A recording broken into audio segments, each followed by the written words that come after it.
मैं Priyanka class 11th की छात्रा। जैसा कि आप लोग जानते हैं कि हमारे सर हर एक बैच में ऑब्जेक्टिव करवा रहे हैं, खेल खेल में पढ़ाई करवा रहे हैं।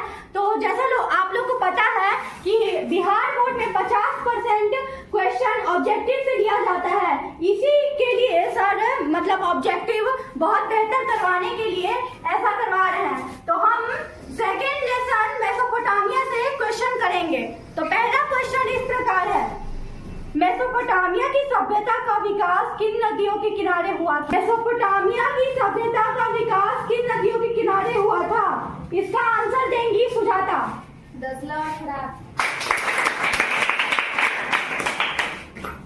उसी प्रकार दूसरा क्वेश्चन है, मेसोपोटामिया का क्या अर्थ है? अच्छा रहेगा सर। मेसोपोटामिया का क्या अर्थ है? राधा। नदियों के बीच की भूमि। एकदम सही। मेसोपोटामिया का इतिहास किसने लिखा? मेसोपोटामिया का इतिहास किसने लिखा?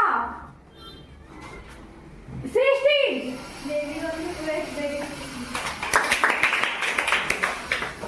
मेसोपोटामिया के निवासियों का मुख्य व्यवसाय क्या था? मेसोपोटामिया के निवासियों का मुख्य व्यवसाय क्या था? सोनम। कृषि। नेक्स्ट क्वेश्चन, मेसोपोटामिया की अर्थव्यवस्था मुख्यतः किस पर निर्भर करती है? मेसोपोटामिया की अर्थव्यवस्था मुख्यतः किस पर निर्भर करती है? मुस्कान। कृषि और व्यापार। नेक्स्ट क्वेश्चन, मेसोपोटामिया के निवासी किसके कपड़े पहनते थे? मेसोपोटामिया के निवासी किसके कपड़े पहनते थे? काजल। भेड़ की खाल। मेसोपोटामिया में बहुत कम लोग क्यों पढ़ लिख पाते थे? मेसोपोटामिया में बहुत कम लोग क्यों पढ़ लिख पाते थे? कोमल। प्रतीकों या चिन्हों की संख्या सैकड़ों में। नेक्स्ट क्वेश्चन, मेसोपोटामिया के प्राचीनतम नगरों का निर्माण कब शुरू हुआ था? मेसोपोटामिया के प्राचीनतम नगरों का निर्माण कब शुरू हुआ था? अलीशा। 3000 ईसा पूर्व। नेक्स्ट क्वेश्चन, मेसोपोटामिया में मिली पहली पट्टिका कब की थी? मेसोपोटामिया में मिली पहली पट्टिका कब की थी? राधा। 3200 ईसा पूर्व। नेक्स्ट क्वेश्चन, मेसोपोटामिया के लोग अपने देवता को क्या अर्पित करते थे? मेसोपोटामिया के लोग अपने देवता को क्या अर्पित करते थे? काजल। अंडे मछली। क्वेश्चन, अपनी लेन देन का स्थायी हिसाब किस आधार पर रखा जाता था? अपनी लेन देन का स्थायी हिसाब किस आधार पर रखा जाता था? कोमल। लेखन के आधार पर। बाइबिल के कौन सा भाग में मेसोपोटामिया का संदर्भों में उल्लेख किया गया है? बाइबिल के कौन सा भाग में मेसोपोटामिया का संदर्भों में उल्लेख किया गया है? शिवानी। प्रथम भाग old testament. Next question, Mesopotamia का चंद्र देवता क्या कहलाता था? मेसोपोटामिया का चंद्र देवता क्या कहलाता था? खुशबू।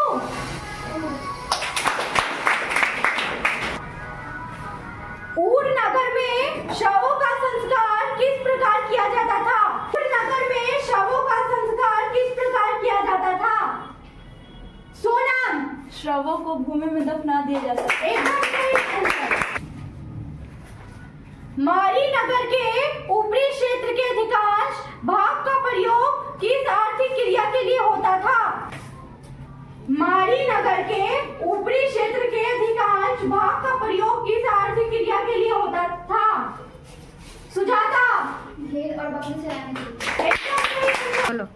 नेक्स्ट क्वेश्चन, असुर बनिपाल के पुस्तकालय में मूल ग्रंथों की संख्या कितनी थी? असुर बनिपाल के पुस्तकालय में मूल ग्रंथों की संख्या कितनी थी?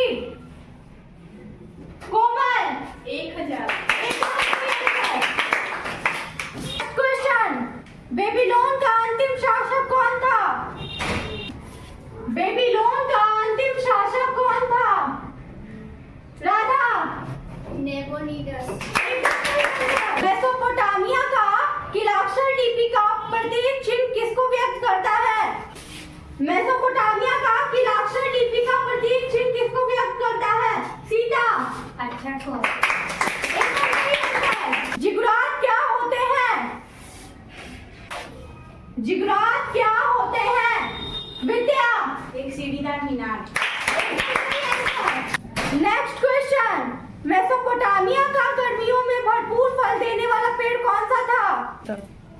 मेसोपोटामिया का गर्मियों में भरपूर फल देने वाला पेड़ कौन सा था? खुशी, खजूर। एकदम सही आंसर। नेक्स्ट क्वेश्चन, मेसोपोटामिया की सबसे पुरानी ज्ञात भाषा क्या थी? मेसोपोटामिया की सबसे पुरानी ज्ञात भाषा क्या थी? काजल, एकदम सही आंसर। जैसा कि आप लोग देख रहे हैं कि हमारे 11th क्लास के सारे स्टूडेंट इतना अच्छा मतलब बोल रहे हैं, बिना विकल्प के जवाब दे रहे हैं। लोग विकल्प सुन के इतना अच्छा जवाब देता है, हमारे स्टूडेंट बिना विकल्प के इतना अच्छा जवाब दे रहे हैं। तो उसी के साथ नेक्स्ट क्वेश्चन है, मेसोपोटामिया के कौन से शहर को केवल शहर कहकर पुकारा जाता था? मेसोपोटामिया के कौन से शहर को केवल शहर कहकर पुकारा जाता था? खुशी, पूरा। गलत है। सृष्टि, एकदम सही आंसर की मैं वो खुशी थी, उन्होंने गलत आंसर बता दिया। क्योंकि हम ये क्वेश्चन फिर दोहराते हैं, मेसोपोटामिया के कौन से शहर को केवल शहर कहकर पुकारा जाता है, तो इसका सही आंसर होगा उरुक। नेक्स्ट क्वेश्चन, पत्थर के शिलापट जिन पर अभिलेख उत्कीर्ण किए जाते हैं वह क्या कहलाते हैं? पत्थर के शिलापट जिन पर अभिलेख उत्कीर्ण किए जाते हैं वे क्या कहलाते थे? आंसर देंगी मुस्कान कुमारी। स्टेल। एकदम सही आंसर। नेक्स्ट क्वेश्चन, मेसोपोटामिया में कैसे परिवार को महत्व दिया जाता था? मेसोपोटामिया में कैसे परिवार को महत्व दिया जाता था? खुशी, एकदम सही आंसर। नेक्स्ट क्वेश्चन, एक व्यवस्थित लेखन पद्धति का विकास सबसे पहले कहाँ के निवासियों ने किया था? एक व्यवस्थित लेखन पद्धति का विकास सबसे पहले कहाँ के निवासियों ने किया था? खुशबू, मेसोपोटामिया सुमेर के निवासी। एकदम सही। नेक्स्ट क्वेश्चन, मेसोपोटामिया की सभ्यता का विकास सबसे पहले कहाँ हुआ था? मेसोपोटामिया की सभ्यता का विकास सबसे पहले कहाँ हुआ था? शिवानी, सुमेर। एकदम सही आंसर। क्वेश्चन, शीशे का प्रयोग सर्वप्रथम कहाँ हुआ था? शीशे का प्रयोग सर्वप्रथम कहाँ हुआ था? सोनम, मेसोपोटामिया। एकदम सही आंसर। नेक्स्ट क्वेश्चन, पंचांग का आविष्कार कहाँ के निवासियों ने किया था? पंचांग का आविष्कार कहाँ के निवासियों ने किया था? विद्या, मेसोपोटामिया के निवासी। बोलो। नेक्स्ट क्वेश्चन, सुमेरी सभ्यता का निर्माण किसने किया था? सुमेरी सभ्यता का निर्माण किसने किया था? मुस्कान, द्रविड़ ने। एकदम सही आंसर। नेक्स्ट क्वेश्चन, मेसोपोटामिया का आधुनिक नाम क्या था? मेसोपोटामिया का आधुनिक नाम क्या था? सुजाता, इराक। एकदम सही आंसर। मेसोपोटामिया का आधुनिक नाम क्या था? तो इसका आंसर होगा इराक। प्रथम कानून निर्माता की संज्ञा किसे दी गई है? प्रथम कानून निर्माता की संज्ञा किसे दी गई है? तो इसका आंसर देंगी काजल कुमारी। हम्मुराबी। एकदम सही आंसर। इस पर आधारित थी। इसका अरे मेसोपोटामिया वालों की मास गणना किस पर आधारित थी? मेसोपोटामिया वालों की मास गणना किस पर आधारित थी? चंद्रमा की गति पे। एकदम सही। नेक्स्ट क्वेश्चन, मेसोपोटामिया की सभ्यता कैसी सभ्यता थी? मेसोपोटामिया की सभ्यता कैसी सभ्यता थी? इसका आंसर देंगे शिवानी कुमारी। काश युगीन सभ्यता। एकदम सही आंसर। मेसोपोटामिया का सामाजिक जीवन कितने वर्गों में विभाजित था? मेसोपोटामिया का सामाजिक जीवन कितने वर्गों में विभाजित था? इसका आंसर देंगी मुस्कान कुमारी। 3 वर्गों में। एकदम सही आंसर। नेक्स्ट क्वेश्चन है, झूलते हुए बाघ किस सभ्यता की देन है? झूलते हुए बाघ किस सभ्यता की देन है? इसका आंसर देंगी अनु कुमारी। गलती आंसर है। इसका आंसर देंगी मुस्कान कुमारी। बेबीलोनिया सभ्यता। एकदम सही आंसर। क्योंकि हम ये क्वेश्चन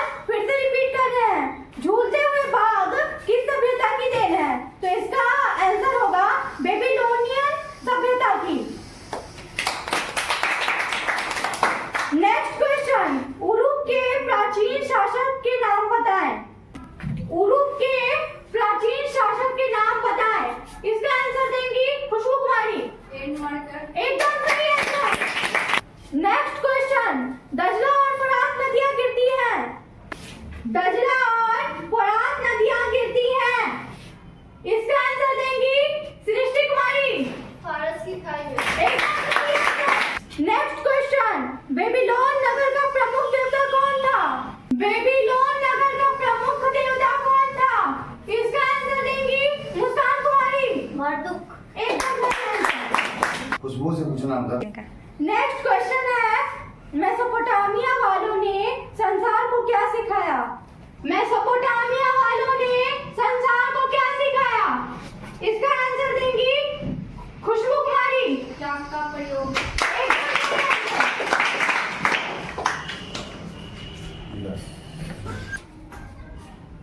तो जैसा कि हमारे सर आएंगे और कुछ बोलेंगे। तो इस तरह से प्रियंका बहुत अच्छा ढंग से प्रश्न किए और विद्यार्थियों ने बहुत चाव के साथ बहुत इंटरेस्ट के साथ जवाब दिया है। और ये थीम था आज का मेसोपोटामिया के समय था। इसमें तो बहुत ज़्यादा क्वेश्चन और हैं, बट इस समय का एक सीमा था, जिसके कारण करीब 20-25 क्वेश्चन इसमें ले लिया होंगे। तो फिर इसका शेष भाग जो है ना वो कल आपको पूछा जाएगा प्रश्न करेंगी प्रियंका। और आप लोगों ने बहुत से जवाब दिया, बहुत सी तैयारी भी कर रहे हैं। हालांकि 11th क्लास से, लेकिन आप कम्पिटेटिव एग्जाम में भी बहुत ज़्यादा पूछे जाते हैं। तो अभी से तैयारी करना है, केवल इंटर बोर्ड पास करने के लिए नहीं पढ़ना है, हमको आगे की तैयारी करनी है। तो ये बहुत ही क्या कहते हैं आपको मील का पत्थर साबित होगा ये, खास करके जो यूज किया जा रहा है, मतलब पूछा जा रहा है। विद्यार्थी आते हैं और खास बता दो ना, विद्यार्थी से भी और लड़ाई करते हैं कि हम आप एक यूट्यूब पर आइएगा, फेसबुक पर आइएगा, ताकि दिखाइएगा अपनी नानी को, दादी को, मामा के, फूफा के, मौसा के, देखो हमारे कोचिंग में ये ऐसा हो रहा है, वीडियो बन रहा है, यूट्यूब पर हम आ रहे हैं, जवाब दे रहे हैं। और आने वाला जनरेशन भी ये जब तक हम रहेंगे तो ये यूट्यूब बढ़ेगा, तो अब अपने आने जनरेशन को दिखा सकते हैं। तो बहुत अच्छा लग रहा है मुझे। और खेल खेल में जो पढ़ाई हो रही, विद्यार्थी बहुत ललक से भी पढ़ाई कर रहे हैं, दैट्स वेरी गुड। तो प्रियंका बहुत अच्छे ढंग से आपने बहुत ही चमकदार, मतलब बहुत अच्छी आवाज़ की धनी है और निश्चित तौर पर प्रश्न करने में बहुत ही माकूल है और नो डाउट हम बहुत अच्छा लगा।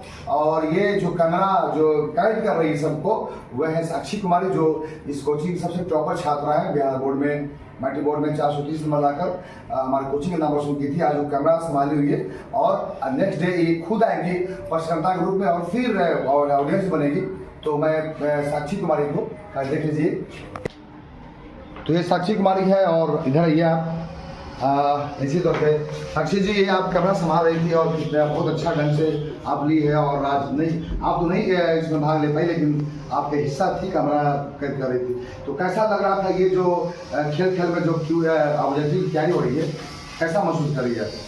सर ऐसा तो हम पहली बार देख रहे हैं आपके कोचिंग में कि खेल खेल में ऑब्जेक्टिव क्वेश्चन पूछा जा रहा है। तो हमको मतलब कि हम तो नहीं इस खेल में भाग ले पाए, लेकिन जो लोग आंसर दे रहे थे हमको बहुत अच्छा लग रहा था। इससे और मतलब कि इन लोग का और तैयारी भी हो जाएगा बहुत अच्छे ढंग से। क्या बात है, क्या बात है। ये साक्षी कुमारी जो कैमरा संभाल रही थी और प्रियंका कुमारी का आपने देखा ही है। तो निश्चित तौर पे आप पकड़ लें, कैमरा ले लें, आप आइए। तो आज के एपिसोड का ये थी प्रियंका कुमारी जो क्वेश्चनर थी, प्रश्नकर्ता, और ये थी कैमरा संभाल रही थी। दोनों को मैं बहुत धन्यवाद ज्ञापन करता हूँ। दोनों स्टूडेंट बहुत अच्छे स्टूडेंट हैं और कितना बेनिफिट मिलेगा, कितना लाभ बेनिफिशियल होगा विद्यार्थी के लिए, तो वक्त बदलाएगा। लेकिन निश्चित तौर पर बहुत अच्छा लग रहा है। और करीब करीब जो अभी 11th की तैयारी लोग कर रहे हैं, फिर कुछ महीनों के बाद 12th की तैयारी शुरू हो जाएगी। तो बहुत एक अलग मसाला मिल चुका है हमको। तो निश्चित तौर पे ऑब्जेक्टिव की तैयारी बहुत बेहतरीन ढंग से हो पाएगा, ऐसा लग रहा है ना आप लोग को? Yes, तो मैं तमाम विद्यार्थियों को बहुत धन्यवाद ज्ञापन करता हूँ, खास करके दोनों आज के एपिसोड का दोनों बहुत मेन हिस्सा ली है। और मैं बहुत I am so happy और both are individual student of this position, no doubt. I am so happy. I have no words to explain in words. So thank you very much. And मैं विष्णु दयाल, प्रियंका और साक्षी के साथ विद्यालय coaching centre डेरा। जय हिंद, जय भारत, जय बिहार।